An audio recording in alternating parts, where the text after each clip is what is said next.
isn't called that here. It's called a creamy.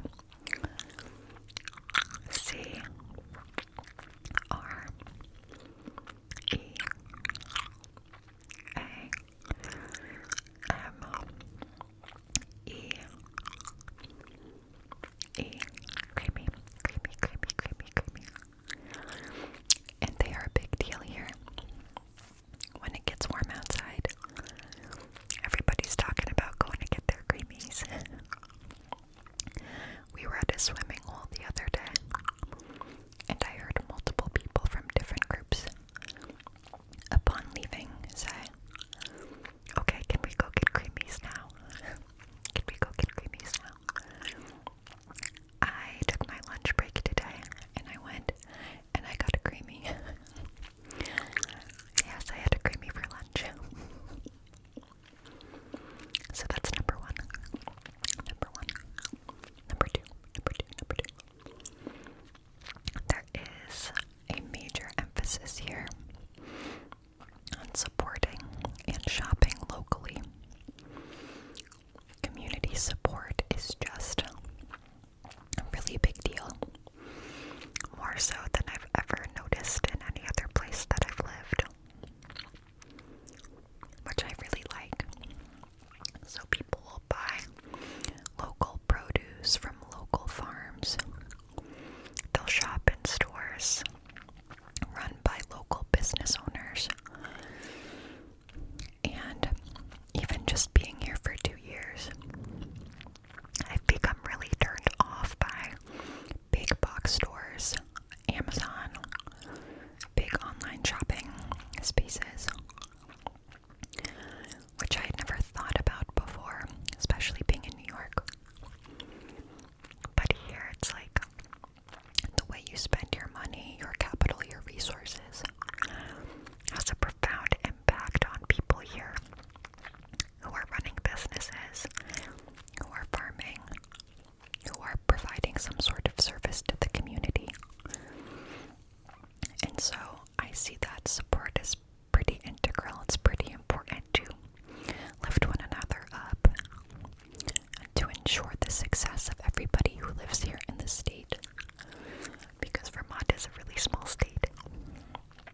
So it takes a village, right?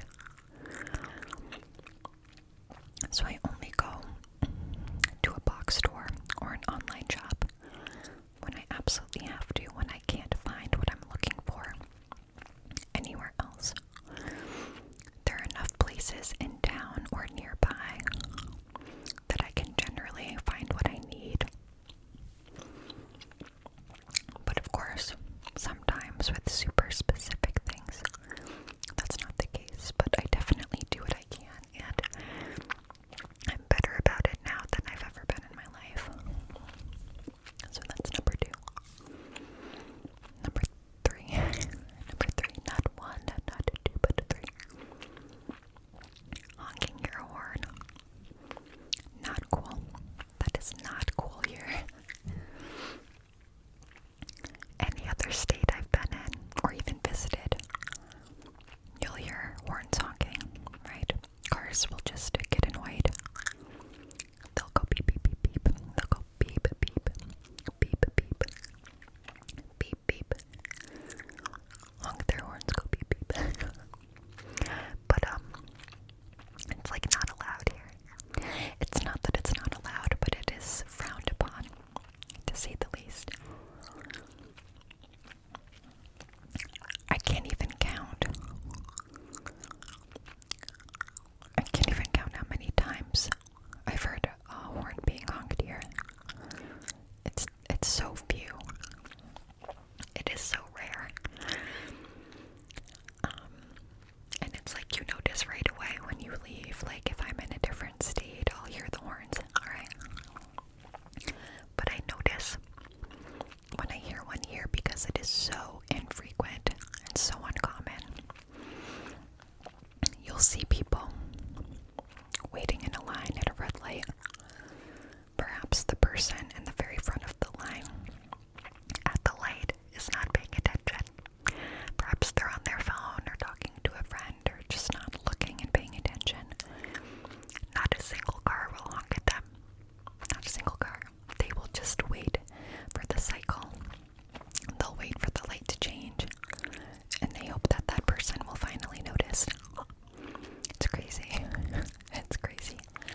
seasons here in the state of Vermont. Now, I'm going to mention two, but I think only one of them is real, in addition to the four. We have something here called mud season. Mud season, mud season. It's between winter and spring. It's when the snow starts to melt and it creates mud. And you might not think that's a problem. But when you hear what I have to say later on, you'll see why it is. You'll see why mud season is such a big deal here. But it's a real thing. People talk about it. People prepare for it. Luckily where I live, I can more or less avoid mud season. But you better hope that you have your boots, your Blundstones, your whatever, if you're out walking around during mud season. Better prepare your car too. My first mud season, I didn't realize how important it was to take these precautions. And I had to get a realignment of my car because I had so much mud caked in the undercarriage of my vehicle. I've never had to worry about that before, so I didn't even think that was a thing. But I failed my inspection, my vehicle inspection, whatever, because of the alignment, because of the mud from mud season. I was like, okay, good to know. Get a car wash, all the time. Cars take a lot of damage here in the state. A lot.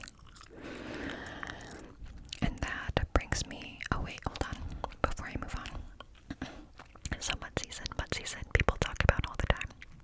But I do want to give a shout out to Noah Kahan's stick season, which is really not its own season, it's just winter, as far as I know, where all of the trees lose their leaves and they look like a bunch of sticks. But that, to me, that's just winter. That's not an additional season. Unless he knows something that I don't.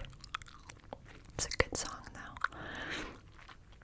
And also, while I'm getting real nitpicky about it, there are a lot of evergreen trees in the state. So you're never only seeing sticks. There are plenty of trees that keep their leaves all year round. So anyway, not the point.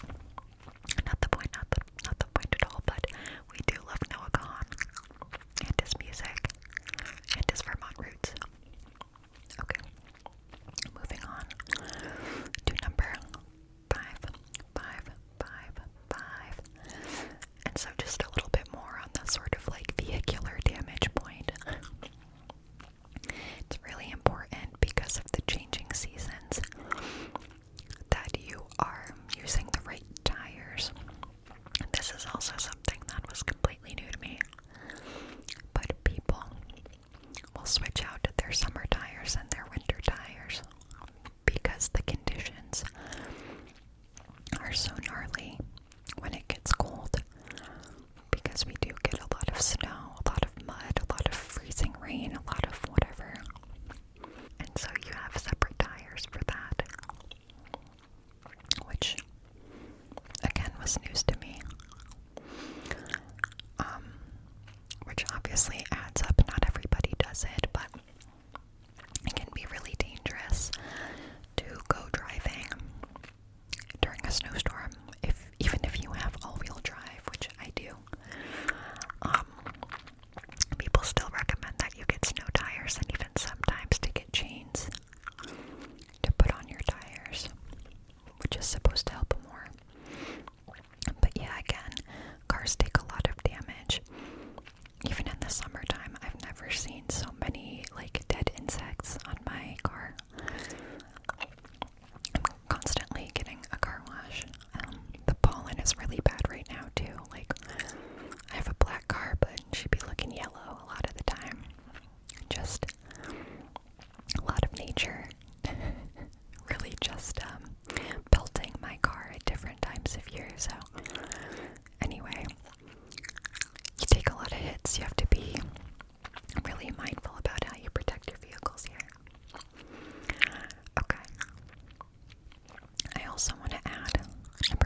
I'm sure we're not the only state like this, but we, I would say, are a little bit more antiquated than other neighboring states. And that's because Vermont has always been a big farming community, where there's a lot of land preservation and conservation. And so our towns are set up to discourage sprawl. So what I mean by that is a lot of suburban areas you'll see houses and shops and houses and shops, and it's just far-reaching, widespread, right? If you imagine a place like Long Island, it's like strip mall, roads, strip mall, shops, whatever, right? In Vermont, you have your town center, and then you have about 6 miles of kind of open road land before you get to your next town center, where you have like your shopping, your say like a city hall park or something, where you have like your gazebo, you have your community events, you have, I don't even know, your post office, your library, what have you. Like all of these towns have that. But there's sort of a more widespread spacing between each of these towns. It's not like there are shops on every corner. It's like you can be in a town and then you could be like, okay, I'm going to go to the next town like 15 minutes over. I don't know if I'm explaining this well or in a professional manner, but I know the point is to preserve land and to preserve those farming communities, to make sure that there is enough land to still do all of those things that historically the state has done. And so there's an emphasis on keeping development in those town and city centers, as opposed to spreading them outward, taking more of that land that, again, has been traditionally sort of offered to those communities. That doesn't mean that you don't see houses or things along the way, but it's much less developed. And on a similar note, there are actually more dirt roads than there are paved ones in the state. For me, where I live, I have paved roads, but it is not hard for me to find a dirt road. And I have found myself on many a dirt road. And this is especially important during mud season.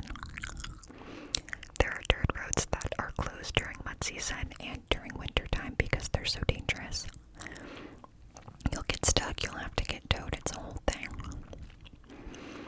And I have taken many dirt roads during mud season, the ones that aren't closed, and it is hairy. It's actually quite terrifying. I hate driving in the mud. I hate driving in it more than I hate driving in the snow. And you see a lot of accidents. So I actually try to plan my route around dirt roads during those times of year. Right now, totally fine. But during those other parts of year, it's really scary. Even if you are fully equipped for it, nature's gonna do its thing. So again, just set up a little bit different in this state. A lot of dirt roads, a lot of more traditional, historic sort of landscape. Still that emphasis on conserving land and farming communities, and I actually like that. I like that we care so much about that here. And again, my explanation of it might be a little bit inadequate, but you could Google it and make more sense of it if you're kind of like scratching your head at my explanation. But I really like that about this state. Okay. Number seven.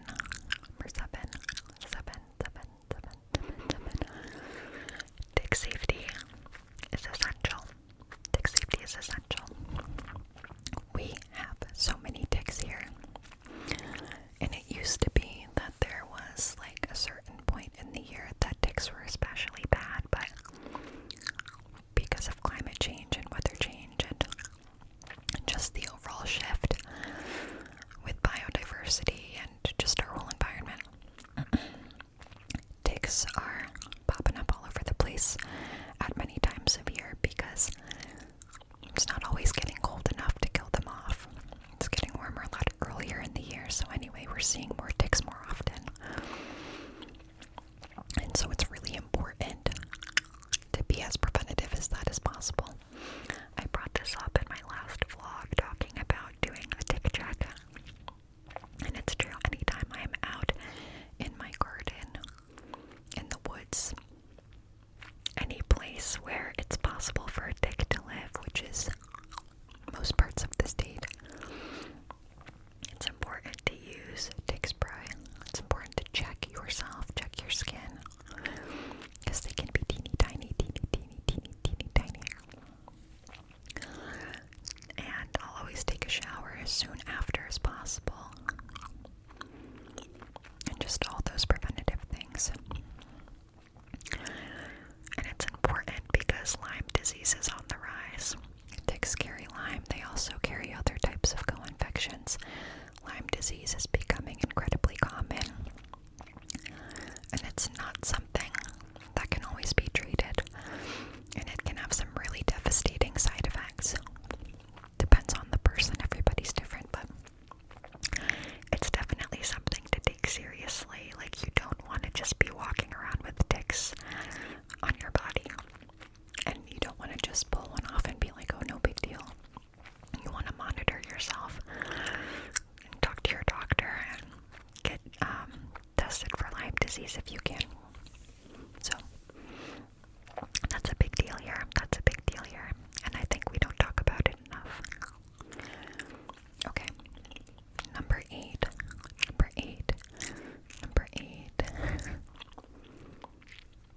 There is a ton to do all over the state. Before I moved here, and even when I moved here, a lot of out-of-staters would be like, well, what the heck is there to do in Vermont? And I would feel kind of weird about that because I didn't know enough to say, but I was like, it can't be that boring. Like, what do you mean, what is there to do? We are a very small state, and it's very outdoor-centric. Like, a lot of people come here for those outdoor activities, and they think, well, you know, if somebody doesn't like that, what is there to do? But I can tell you that I do more here. I'm more connected with my community. I go to more events. I'm more involved. My schedule is booked out more than it ever was when I lived in New York or Massachusetts. There's a lot to do here. There's more than enough to do here. Not just where I live, but other places too. And you just have to find it. You just have to learn about what's going on. And we have a lot of great local papers. And there's a lot of ways that you can connect with folks. There's this platform called Front Porch Forum here in the state. And basically you type in your town that you live in, and you're connected with everybody else who's on Front Porch Forum in town. And you can talk to each other that way. You can promote events, you can share opportunities, you can post about jobs or apartment listings, or ask for help, talk about free things and tag sales and fundraisers and anything you can think of. People talk about, and their daily updates, you get like a whole sort of list of things that community members are sharing every single day in your area. And that's separate from all of the other local papers that are also talking about things that are happening around you. And because it's a small state, it's actually not hard to go to other places for things, you know. You can easily go to a neighboring town, or you could go several towns away, and it's still not really that far. So there's a ton to do. There's a ton. And I think that's a misconception, that you would come to a place like Vermont and be bored and have nothing to do and no one to talk to. I've never had a greater sense of community or a better social life. I've made so many friends here. And so that leads into number nine, which is everyone here knows each other. They all know each other. Which is a blessing and a curse, right? Because let's say you don't like someone, chances are they're gonna pop back up again. Okay, you gotta be nice to people.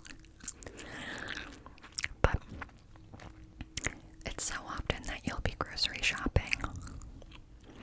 You'll be out and about, you'll be walking around, you'll be in some neighboring town, and you'll run into 1, 2, 3 people you know. Just have conversations off to the side. You're constantly running into people. And for the most part, that's a nice thing. I will say, when you're trying to just chill out and kind of like tunnel vision and not really engage with people, sometimes you can feel like nowhere is safe, you know what I mean? Like, you're always running into people, but I think it's cool. I think it's nice to feel seen and to, again, have that sense of community. You know, there are plenty of days where I'm kind of just like wanting to zone out